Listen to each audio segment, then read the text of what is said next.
my God, what are you guys doing here? Welcome to my practice space. Thanks so much for dropping by. I hope you guys are really enjoying these videos that we're doing and want more. Please make sure that you hit the subscribe button. And if you enjoy some of these videos, please click like and leave a comment. One of the things that I'd like to ask you is to leave your questions in the comment section and tell me, what do you appreciate about yoga the most, and what are some of the practices that you want to learn more about? So let's dive into this practice. Namaste friends, and welcome. Thanks so much for joining me in this video. I'm going to be sharing with you one of my very favorite topics, which is all about the neck. And the neck is something that is a big problem with a lot of people. A lot of people have neck pain from being on the computer too much. They can't sleep at night. They suffer from migraines.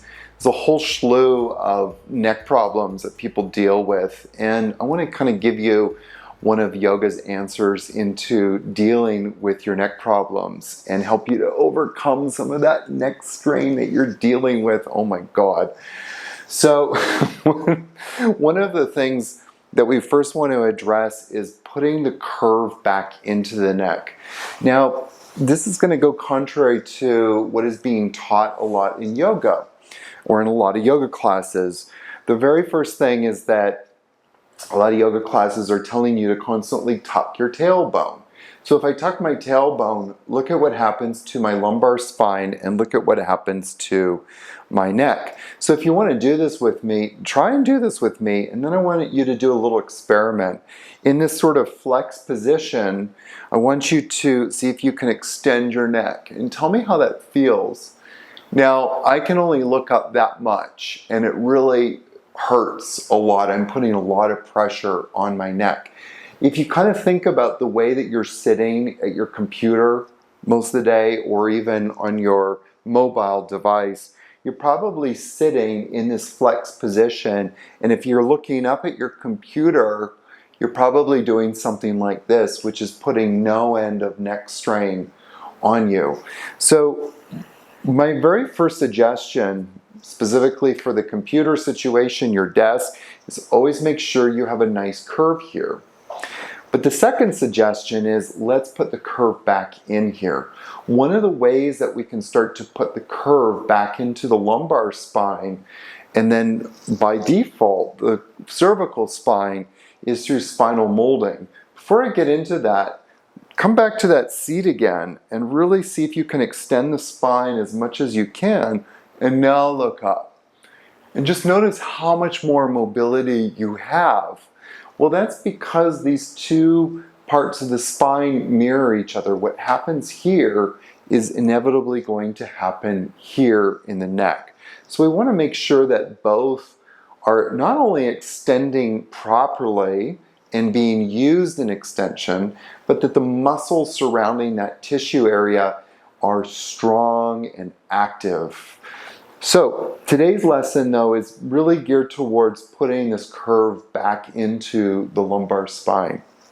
So what we're going to do is do a method called spinal molding. Now, these are some spinal molding blocks that you can get, and I'll put a link into the show notes so that you can click on that link and get these.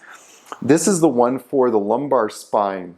Now, for a lot of people, this actually might be a little too much, a little too high. So you can get some that are a little bit lower and experiment with that and see if that works better for you. This one is also for the neck.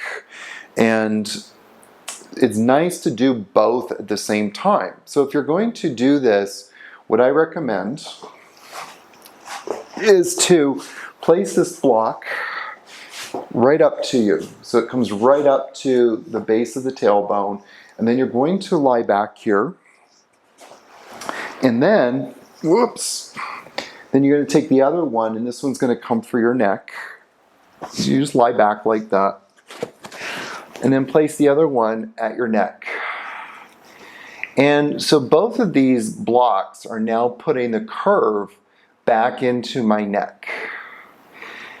You want to stay here for about 18 minutes. When I practice this pose, I generally will cover my eyes with a little towel and go in and practice a relaxation for 18 minutes. I can't tell you how delicious this is. Oh. Now, I've gone into this pose a few times with a headache, with achy neck muscles, achy shoulders. And I come out of this pose and I feel completely elongated. It's just wonderful to do this pose. It really starts to realign the tissues, the spine. And part of the methodology is that when you're sitting like this for a long period of time, your nervous system begins to be imprinted, if you will, with this posture. Your body gets used to this posture, and this starts to become your neutral. This is not a healthy neutral, which is why you probably have a lot of neck problems. So by doing spinal molding, what we start to do is to reprogram, if you will, the nervous system to be able to hold the body differently. That's why you always hear your yoga teacher say, it's a practice of alignment. It's a practice to stand well. It's a practice to feel the tissues of the body being supported in a certain way. And so every time we come back to our mat, we reinforce that new habit pattern in the body. Well, spinal molding is very similar to that.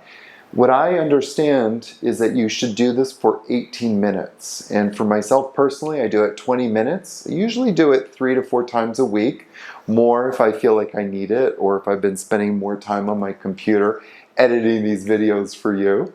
So you want to do it for about 18 minutes minimum. I always set my timer for 20 minutes.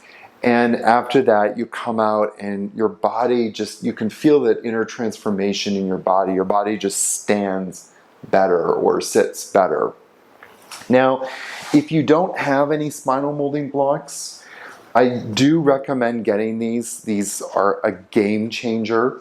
However, unless you have Amazon Prime or something, you may not get them right away. So what I recommend in the meantime is to get a couple of plush towels. Now I have 3 here, and I'm going to use these 2 for my lower back. Now this may be high for some of you, and you may not want to start out with 2, so you can definitely start out with 1. I'm going to start out with 2 just for the demonstration in this video. I also like 2 a lot. And then you take the other one and you roll it up a little bit. And this is going to go underneath the neck. Now I have it rolled up about that much. I could roll it up a little bit more, but I think that's going to be enough. And then you just lie back. Oh, that's nice. That's really nice. There's a deep curve in my lumbar spine right now. And then I'm going to take this other towel and bring it underneath my neck. And then I'm going to grab the other towel. Where did you go? And place it over my eyes. Like that. And then practice my relaxation. And set the timer for 18 minutes. Well, mine's going to be for 20 minutes. And just enjoy a nice relaxation practice here. So in the comments below, please try this practice and let me know how it went for you. Set your timer for 20 minutes and just come out and tell me what happened for you. How do you feel? Do you notice a difference in your body? Please kindly remember that this might be too much for some of you. So I don't recommend you going for broke and going up as high as you can. Definitely just using 1 towel would be better and more intelligent for you, especially if you've never done this before.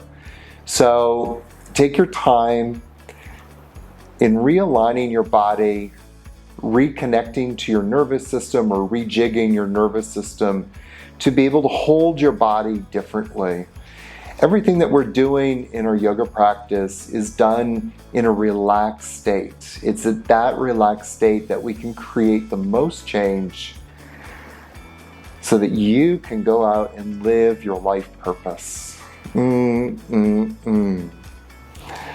a great day, everybody. I'm going to stay here for a little while longer.